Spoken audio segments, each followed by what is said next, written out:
Seperti kita tahu bahawa besok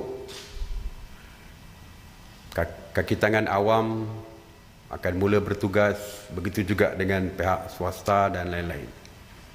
Mulai besok, semua perkhidmatan pengangkutan awam akan kembali beroperasi seperti sebelum pelaksanaan PKP bagi memudahkan perjalanan warga kerja ke tempat kerja masing-masing. Namun, pengguna dan pengendali perkhidmatan pengangkutan awam diingatkan supaya sentiasa mematuhi garis panduan yang telah ditetapkan oleh kerajaan, termasuklah memastikan penjarakan sosial di dalam kenderaan awam dan kebersihan diri dipatuhi. Begitu juga di tempat-tempat menunggu, sama ada bas ataupun MRT, LRT dan sebagainya. Penjarakan sosial mesti dipatuhi. Bagi memastikan penjarakan sosial dilaksanakan di dalam kenderaan awam, maka jumlah penumpang akan dihadkan separuh daripada kapasiti sebenar kenderaan awam tersebut. Sebagai contoh, jika bas boleh memuatkan 40 penumpang, maka bas hanya boleh mengambil 20 penumpang saja sewaktu PKP ini. Begitu jugalah dengan MRT. Mereka hanya boleh membawa separuh daripada jumlah yang biasanya dipenuhi oleh penumpang di dalam setiap coach ataupun gerabak mereka. Jadi separuh saja yang kita benarkan. Malah untuk tempat berdiri di dalam coach juga akan ditanda seperti di dalam lift dan sebagainya. Bagi kenderaan persendirian, kita dapati tidak ada isu yang berkaitan dengan penjarakan sosial yang melibatkan keluarga dari rumah yang sama. Sebab seperti kita tahu, penjarakan sosial tidak berlaku di dalam rumah setiap keluarga. Mereka makan bersama, tidur bersama dan sebagainya. Sebab itulah kerajaan memutuskan untuk membenarkan, untuk kenderaan persendirian, membenarkan maksimum 4 orang di dalam setiap kenderaan, tetapi mestilah dari keluarga yang sama, dari rumah yang sama.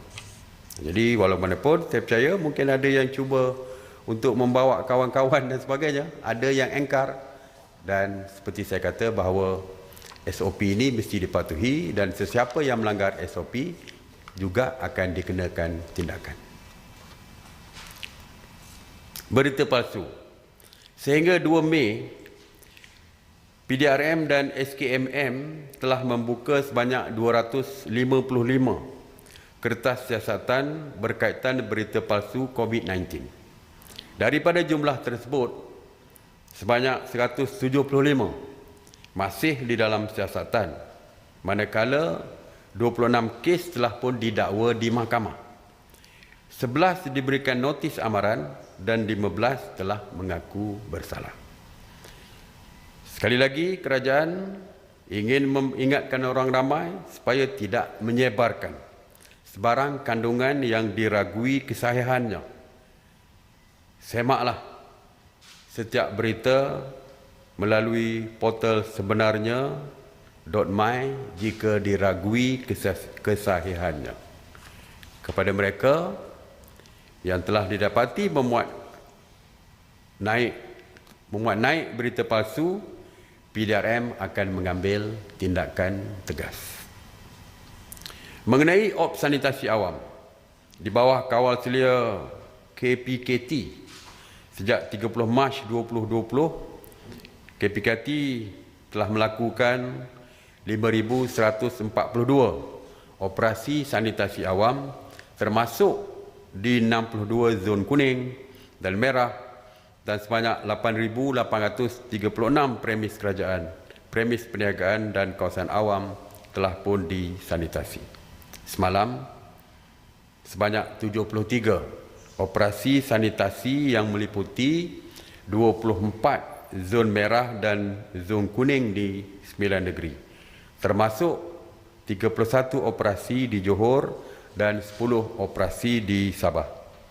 Sehingga kini, operasi sanitasi telah merangkumi 2,847 bangunan kerajaan, 1,996 tempat awam, 2,160 pusat perniagaan, 1,524 kawasan perumahan termasuk PPR dan 309 pasaraya. Mengenai pengurusan pusat kuarantin, setakat semalam, sebanyak 241 pusat kuarantin telah beroperasi berbanding dengan 237 pusat kuarantin sebelumnya, yang mana 18,616 individu telah menjalani proses kuarantin wajib.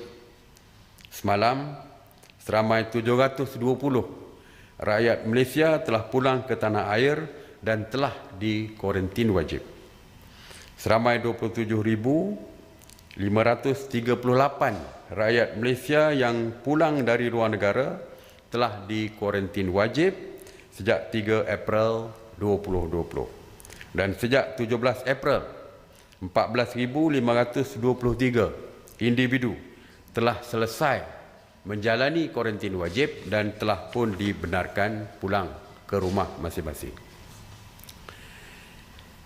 Mengenai keperluan asas, semalam Penguatkuasa Kementerian Perdagangan Dalam Negeri dan Hal Ehwal Pengguna KPDN HEP telah membuat pemantauan 25 jenis bekalan di 1,113 pemeriksaan premis perniagaan, termasuk 794 peruncit, 189 pemborong dan 30 penghilang.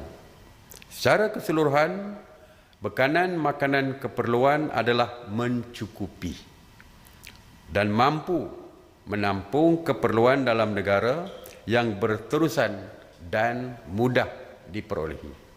Oleh itu, orang ramai dinasihatkan agar tidak bimbang dengan status bekalan makanan dan keperluan harian sepanjang bulan Ramadan kerana ianya dijamin mencukupi. Walau bagaimanapun, jika ada isu yang berkaitan dengan kenaikan harga secara mendadak, sila lapor kepada KPDN HEP. Mengenai aplikasi MyTrace, Kementerian Sains, Teknologi dan Inovasi (MOSTI) telah mengambil inisiatif bersama kepakaran tempatan untuk membangunkan aplikasi MyTrace yang membolehkan kerajaan mengesan individu yang telah berada berdekatan dengan mereka yang telah pun dijangkiti virus COVID-19. MyTrace adalah pelengkap kepada aplikasi MySejahtera yang telah dilancarkan sebelum ini dan menggunakan teknologi Bluetooth untuk pengesanan kontak ataupun kontak tracing kepada individu positif COVID-19. Apabila telefon-telefon bimbit pengguna MyTrace berada dalam jarak dekat, telefon-telefon itu akan mengesan gelombang Bluetooth untuk mengesan kehadiran masing-masing. Berdasarkan kekuatan gelombang Bluetooth yang dikesan, jarak dan tempoh pertemuan pengguna-pengguna boleh dikenal pasti. Data yang dikumpul akan disimpan selama 21 hari dan di dalam telefon bimbit pengguna. Aplikasi MyTrace hanya mengumpul maklumat pengguna yang telah dirahsiakan dan tidak mengumpul sebarang maklumat geolokasi. Pengesanan kontak adalah sangat penting supaya kita dapat mengetahui siapa yang pernah berada berdekatan dengan seseorang yang telah dikenal pasti positif COVID-19. Untuk memastikan keberkesanan, sasaran penggunaan adalah sekitar 60% pengguna telefon pintar di seluruh negara. Kerajaan amat berharap supaya seramai mungkin rakyat akan memuat turun dan menggunakan MyTrace. Sekiranya ada kluster COVID-19 yang baru dikesan, aplikasi MyTrace dapat membantu Kementerian Kesihatan Malaysia untuk mengesan dan memutuskan jangkitan secepat mungkin. Aplikasi MyTrace ini boleh dimuat turun melalui Google Play Store bagi peranti jenis Android, manakala bagi versi iOS pula ianya boleh didapati tidak lama lagi. Dan detail dan juga perkara-perkara terperinci mengenai MyTrace ini insya-Allah boleh didapati melalui MOSTI ataupun boleh membuat persoalan-persoalan kepada MOSTI. Tuan-tuan dan puan-puan yang saya hormati sekalian, besok bermulalah PKPB. Seperti kita tahu, banyak sektor-sektor yang telah dibenarkan untuk beroperasi. Walau bagaimanapun, ianya bukan bermakna setiap operator kepada sektor tersebut mesti memulakan perniagaan mereka. Ianya terserah kepada pemilik sektor-sektor yang berkaitan. Walaupun kebenaran diberi, mereka masih boleh membuat pilihan. Sebagai contoh, restoran. Kita membenarkan restoran dibuka dan menjamu selera di dalam restoran tersebut dengan SOP yang ditetapkan, iaitu seperti penjarakan sosial dan sebagainya. Walau bagaimanapun, jika pemilik restoran itu merasakan masih meragui dari segi keselamatan dan sebagainya, mereka masih boleh meneruskan perniagaan dengan take away ataupun bungkus tapau untuk membawa pulang. Jadi itu adalah pilihan mereka. Ya, tidak mestinya seolah-olah kita memaksa semua mesti membukanya. Ianya terserah kepada pemilik restoran. Semalam kita lihat di dalam media, saya tengok dalam media malam tadi, ada pemilik restoran yang mengatakan mereka masih tak comfortable bila buka kepada pelanggan untuk makan di situ, dan mereka kata mereka nak membuat secara bungkusan dan sebagainya. Itu adalah pilihan kepada tuan-tuan punya ataupun pemilik-pemilik sektor-sektor yang dibenarkan. Begitu juga dengan kita, individu. Kita dibenarkan untuk keluar. Tetapi kita juga perlu bertanya kepada diri kita, adakah ianya merupakan keperluan untuk kita keluar tersebut? Kalau kita rasa tak perlu keluar, kerana kita juga belum yakin tentang keselamatan kita, maka jangan keluar. Keluar hanya untuk membeli barang keperluan semata-mata. Seperti membeli makanan, mau pergi ke pasar dan sebagainya. Okey, seperti biasa dulu yang kita benarkan. Dan kalau kita rasa tak perlu untuk pergi ke pusat membeli belah kerana takut kepada masih lagi bimbang kepada COVID-19 ini, maka tidak perlu keluar. Kita mesti menjaga keselamatan diri sendiri. Kalau kita merasakan tidak selamat untuk membawa anak kecil kita untuk keluar bersama, kita perlu membuat keputusan sendiri untuk memastikan kita dan keluarga kita selamat.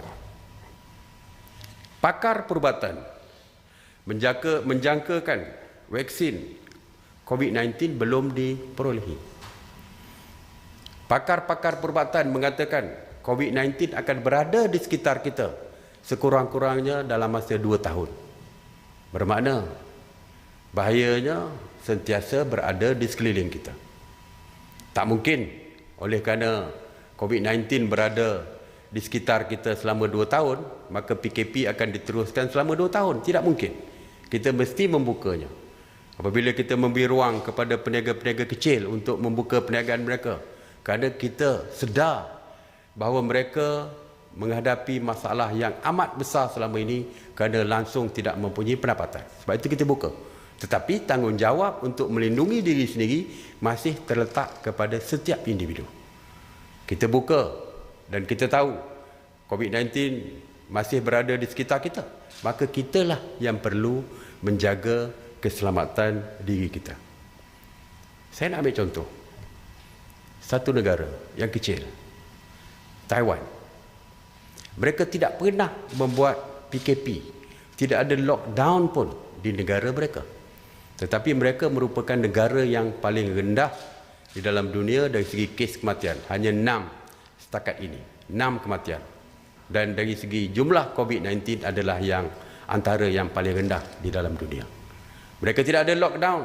Tidak ada PKP. Tetapi disiplin rakyat mereka yang menentukan bahawa mereka selamat daripada jangkitan COVID-19. Mereka memakai topeng muka, menentukan penjarakan sosial, membersih tangan sentiasa dan sebagainya. Walaupun tidak ada lockdown, tetapi mereka salah satu yang paling baik di dalam dunia ini dari segi mengawal COVID-19 kerana disiplin rakyat mereka yang menjaga kepentingan keselamatan diri masing-masing. Jadi, seperti kita tahu, tanggungjawab menjaga kepentingan diri dan keluarga sebenarnya yang paling besar adalah disiplin kita. Disiplin kita, dan kita mesti mengambil kawalan kendiri ataupun self-regulation ini untuk memastikan kita terus selamat. Jadi, tuan-tuan dan puan-puan, kawalan kendiri itulah yang paling penting bagi memastikan keselamatan diri, keluarga dan masyarakat di sekitar kita. Seruan saya sekali lagi seperti biasa, kekal di rumah untuk terus kekal sihat dan selamat. Stay home, stay safe. Terima kasih, saya buka kepada soalan. Bismillah. Tuan Sri Faizal dari Bernama. Pergi ke kedai beli soflan, saya ada 2 soalan. Soalan pertama, kes COVID-19 meningkat mendadak semalam. Esok pula PKPB akan bermula dan pastinya ramai akan keluar rumah. Adakah kerajaan bercadang atau telah bersiap sedia untuk membatalkan PKPB jika kes terus meningkat dan mengancam keselamatan rakyat? Soalan kedua saya, Sarawak, Pahang, Kedah dan Selangor antara negeri yang memutuskan untuk tidak ikut PKPB sebab khawatir kes COVID meningkat. Ini dilihat akan mempengaruhi penguatkuasaan PKPB secara keseluruhan. Mohon komen Datuk Seri. Terima kasih. Okey, saya dah sebut semalam yang kita kenal pasti berdasarkan lokaliti.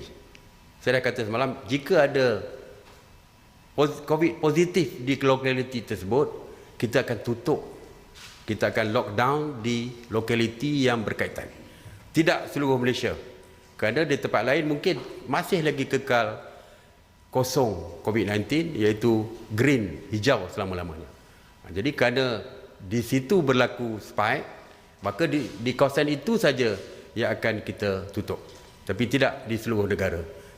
Jadi itulah langkah kajian selepas ini jika ada berlaku kenaikan mendadak COVID positif tersebut. Ya. Dan yang kedua dari segi negeri, kita mengeluarkan panduan am kepada seluruh negara, SOP yang telah pun kita tetapkan. Sewaktu perjumpaan, sewaktu mesyuarat khas MKN minggu lepas yang dipengusikan oleh Yang Amat Berhormat Perdana Menteri bersama dengan menteri-menteri besar dan ketua-ketua menteri, kita telah mengatakan bahawa kita telah bersetuju bahawa negeri-negeri boleh menyesuaikan SOP yang dikeluarkan dengan negeri masing-masing dan juga daerah masing-masing. Tetapi mestilah berdasarkan kepada SOP yang dikeluarkan oleh Kerajaan Persekutuan. Sebagai contoh, kedai makan, restoran dibuka sehingga 10 malam. Ada bandar-bandar kecil seperti tempat saya di Bera, contoh saya tak nak contoh tempat lain lah. Di Bera contoh, pukul 8 pun dah tak ada siapa keluar dah. Orang berada di rumah, lebih-lebih lagi di bulan Ramadan ini. Jadi buka pukul 10 pun tak ada mana. Tuan punya kedai mesti akan tutup lebih awal kerana tidak ada keuntungannya mereka buka sampai pukul 10. Jadi mereka boleh di negeri Pahang, di Bera contohnya, dia nak kata sampai pukul 8. Jadi it's okay. Kita benarkan. Itulah persetujuannya, iaitu boleh disesuaikan dengan negeri masing-masing. Tetapi kalau kita kata pukul 10, tiba-tiba buka pukul 12. Saya rasa itu tidak sepatutnya berlaku. Tidak sepatutnya berlaku. Ia mestilah di dalam ruang lingkup SOP yang telah pun kita umumkan. Asalkan tidak keluar daripada ruang lingkup itu, saya rasa ianya dibenarkan. Seperti saya kata tadi lah, kita benarkan mereka untuk restoran, dining ataupun menjamu selera di dalam restoran. Owner kepada restoran tersebut mengatakan dia hanya nak benarkan bungkus. Itu kita tidak boleh menganggap itu bertentangan dengan SOP, kerana SOP membenarkan tapi mereka membuat pilihan berdasarkan kepada kesesuaian diri masing-masing. Jadi tidak ada masalah dari segi itu, kerana itu pun telah pun kita persetujui secara bersama. Okey. Assalamualaikum Datuk Seri, saya Faris dari RTM. Nak tanya, tadi Datuk Seri kata untuk pengangkutan awam dibenarkan beroperasi seperti sebelum PKP ini, cuma dihadkan kepada separuh saja. Jadi nak tahu siapa yang akan pantau untuk pematuhan hanya separuh penumpang dibenarkan untuk masuk ke dalam pengangkutan awam tersebut. Dan satu lagi, dalam untuk pembukaan semula ekonomi ini, SOP-nya telah membenarkan untuk macam kedai pakaian dan juga aksesori fashion dibuka. Okey, dan dihadkan tidak dibenarkan sama sekali untuk fitting pakaian. Cuma persoalan di sini, bila dibuka nanti ada yang kedai-kedai pakaian ini telah pun ada sale.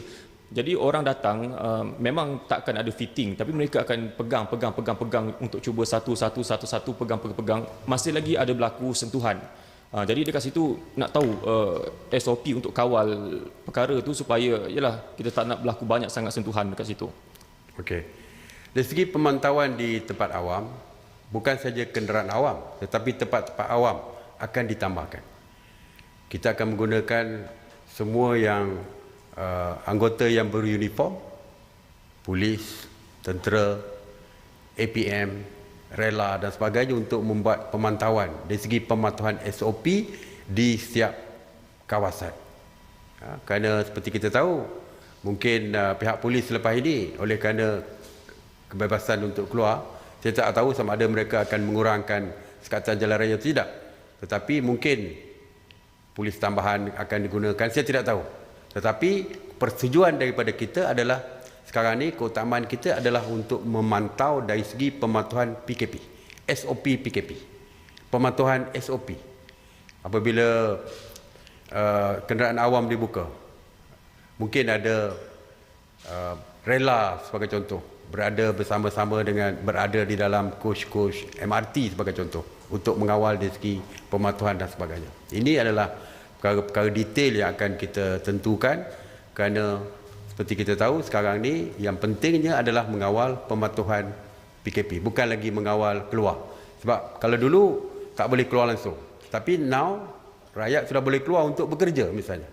Jadi tidak ada dari segi sekatan pun, perjalanan mungkin akan dikurangkan, tetapi difokuskan lebih kepada kawalan pematuhan SOP PKP tersebut.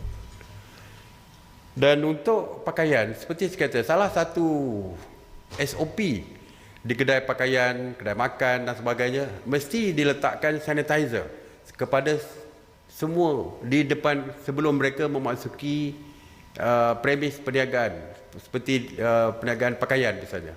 Mereka perlu sanitize, cuci tangan mereka dengan sanitizer sebelum masuk. Sebelum masuk, sanitize dulu. Mereka pegang baju pun telah pun disanitize tangan mereka. Dan bila keluar, sekali lagi perlu disanitize sebelum balik. Jadi itu antara SOP yang diwajibkan. Dan kedai pakaian tersebut sepatutnya membuat sanitasi dulu sebelum dibuka kepada setiap kedai. Mesti dibuat sanitasi sebelum dibuka kepada orang ramai, terutamanya seperti kedai pakaian tadilah. Jadi untuk mengurangkan gejala, jadi mesti disanitize sebelum masuk, dan kita galakkan supaya mereka yang keluar untuk beli pakaian dan sebagainya memakai topeng muka seperti biasa di dalam kedai tersebut, ya. Dan pihak pemilik kedai juga perlu memastikan bahawa jumlah yang berada dalam kedai tidak ramai supaya boleh ditentukan penjarakan sosial sewaktu membuat pemilihan tersebut. Okay. petang Dato' Sri, saya Anas dari Bernama. Saya ada 3 soalan. Soalan pertama, ada dakwaan mengatakan apps gerak Malaysia crash dan tidak boleh diakses. Bagaimana nak mengatasi masalah ini sebab dijangka akan lebih banyak permohonan yang akan diterima selain daripada berapa banyak permohonan yang telah diterima dan telah diluluskan. Soalan kedua, kerajaan dikatakan akan umum SOP yang baru untuk perjelas lebih terperinci apa yang perlu dilakukan oleh rakyat yang akan pulang dari kampung ke bandar. Bila SOP itu akan dikeluarkan? Ini soalan ketiga. Berdasarkan tinjauan, masih ramai yang tidak patuh PKP, contohnya bawa anak kecil keluar dan sebagainya. Jadi, apa tindakan yang boleh diambil ke atas parents yang membawa anak yang keluar? Sekian, terima kasih. Okey, apps gerak ni hanya saya dah sebutkan dulu, dia ada 2 cara pendaftaran untuk pulang ke bandar atau sebaliknya. Sama ada apps gerak atau melapor sendiri ke balai polis dengan temu janji. Jadi jika saya tidak tahu crash atau tidak ni, kalau katakan crash, mereka still boleh mengambil option yang kedua, iaitu secara melaporkan terus ke balai polis untuk mendaftarkan niat mereka untuk pulang ke bandar dari kampung. Mengenai SOP detail seperti saya sebutkan tadi, bahawa oleh kerana permulaan pergerakan pada 7 Mei, pihak polis akan sedang menyediakan dan akan membuat hebahan kepada orang ramai dalam waktu yang terdekat mengenai apakah SOP untuk perjalanan pulang ke bandar dan sebagainya. Dari segi membawa anak itu seperti saya kata tadilah, kalau tidak ada undang-undang yang menyekat membawa anak keluar, maka kita sendirilah dari segi kawalan kendiri mesti tanya diri sendiri, apakah perlu bawa anak keluar pergi ke tempat ramai dan sebagainya. Kalau rasa tak perlu, tidak perlulah bawa anak kerana ia boleh membahayakan. Kalau ianya membahayakan, sebab itu saya kata tidak semua mesti ada undang-undang, kerana kawalan kendiri itu lebih penting daripada undang-undang. Ada undang-undang, langgar undang-undang pun. Tapi kalau kita ada kawalan kendiri, tak ada undang-undang pun, kita kawal diri sendiri kerana kita tahu jika membuat perkara-perkara yang membahaya, akhirnya yang rugi adalah diri kita sendiri. Saya Rosmalis dari Bernama.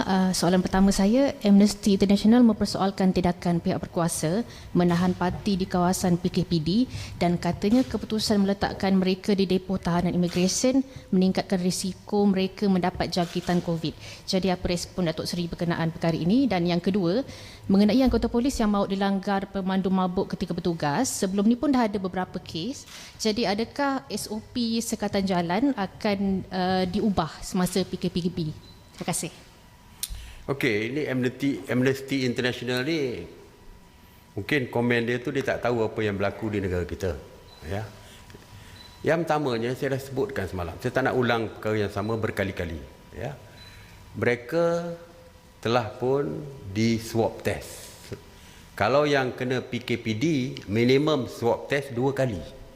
Saya difahamkan 3 kali di kawasan Masjid India tersebut. 3 kali. Dan yang keduanya, PKPD di Masjid India akan ditamatkan. Apabila ditamatkan, ke mana mereka nak dibiarkan nak pergi? Adakah mereka dibenarkan untuk balik ke rumah masing-masing, rumah sewa masing-masing, ataupun terus tinggal di situ? Apa yang kita lakukan adalah berdasarkan undang-undang negara kita. Amnesty International pun perlu menghormati undang-undang negara kita. Sebagai sebuah negara berdaulat, kita mempunyai kuasa dari segi perundangan untuk melindungi kepentingan negara kita. Jadi Amnesty International, terima kasih kerana memberi pandangan, tetapi keputusan untuk menjaga kepentingan negara kita adalah hak kita. Dan kita laksanakan ini berdasarkan undang-undang yang ada. Cuba bayangkan, ke mana dia nak pergi? Parti ini apabila kita bebaskan mereka keluar. Adakah kerana hanya Amnesty International punya pandangan ataupun semalam Suhakam dan sebagainya, maka kita siapa yang masuk di negara kita, maka kita boleh benarkan mereka bebas bergerak walaupun tidak ada dokumen perjalanan sekalipun. Kita dah kata kita akan memperketatkan kawalan sempadan untuk tidak membenarkan warga asing masuk ke negara kita, termasuk lorong-lorong tikus pun kita akan sekat. Tiba-tiba yang ada dalam negara kita tak ambil tindakan. Jadi semua orang akan datang ke negara kita kerana negara kita parti ini dibiarkan bebas untuk bergerak tanpa apa-apa sekatan dan tindakan. Sebab itulah oleh kerana undang-undang kita sudah ada, maka Jabatan Immigration melaksanakan tanggungjawab mereka berdasarkan undang-undang itu. Dan bila sampai ke depo, kita tentu saja akan memastikan penjarakan sosial terus berlaku. Sebab itulah apabila ramai yang diambil tindakan dan dihukum penjara, dan kita bimbang penjara kita sesak dengan penghuni mereka dan menyebabkan tidak mampu untuk menjarakkan mereka, maka kita wujudkan 11 penjara khas untuk kita pastikan mereka yang dihukum penjara dapat ditempatkan di suatu kawasan yang penjarakan sosialnya dipatuhi. Jadi begitu jugalah dengan depo. Depo ini tentu saja penjarakan sosial akan dilaksanakan. Jadi kepada mereka yang mengkritik dan sebagainya, saya harap mereka faham bahawa Malaysia adalah sebuah negara berdaulat, sebuah negara yang mempunyai undang-undang kita sendiri untuk menjaga kepentingan rakyat di negara kita. Okey?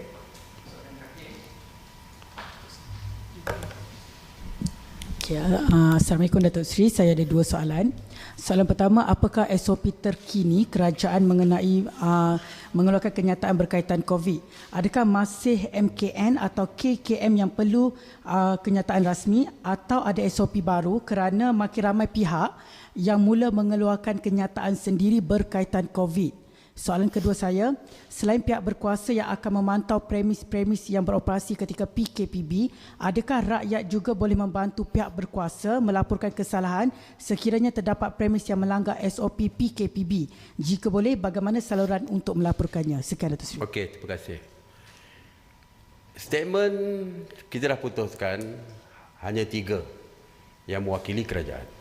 Ya, 3 yang official rasmi, iaitu Perdana Menteri, Menteri Kanan Pertahanan kerana mengurusi kluster keselamatan, dan yang ketiganya adalah DG ataupun Ketua Pengarah Kesihatan. 3. Tetapi menteri lain juga boleh untuk memberikan penjelasan. Kerana apabila saya mengumumkan di sini, membuat PC, saya tidak detail. Saya cuma mengumumkan apa yang dibenarkan sebagai contoh. Apa dia yang kita luluskan. Tetapi detail SOP dan sebagainya tetap juga saya kata akan dikeluarkan oleh kementerian-kementerian lain yang berkaitan. Jadi sebab itulah ada lagi ramai lagi di kalangan rakan-rakan menteri saya yang mengeluarkan kenyataan, iaitu untuk explain yang lebih detail. Itu saja. Sebagai contoh, tadi saya dah sebut, gerak khas untuk pulang daripada kampung ke bandar bermula hari Khamis. Dan saya sebutkan bahawa pihak polis akan mengeluarkan penjelasan yang lebih terperinci tentang SOP dan sebagainya. Maknanya, tentu saja dalam 1 hari 2 hari nanti, PDRM akan mengeluarkan statement mengenai perkara ini. Jadi, mereka hanya memberikan penjelasan yang lebih detail. Jadi, bukanlah menjadi isu, tidaklah sepatutnya menjadi isu perkara-perkara seperti ini. Yang keduanya saya sangat mengalu-alukan, iaitu pemantauan SOP bukan kepada anggota yang beruniform, tetapi semua rakyat berhak, semua rakyat dialu-alukan untuk membantu kerajaan bagi memastikan pematuhan SOP ini oleh rakyat yang lain. Jika ada pelanggaran SOP, yes, laporkan kepada pihak polis segera apabila didapati ada pihak yang melanggar SOP dan sebagainya. Seperti yang saya terangkan, walaupun kita buka, tetapi mereka masih tertakluk pada SOP. Dan jika ada pelanggaran SOP, kita akan tutup premis yang melanggar SOP tersebut. Jika ada satu syarikat, tiba-tiba ada seorang saja daripada staf mereka yang didapati positif COVID, the whole perniagaan itu akan ditutup dengan serta-merta.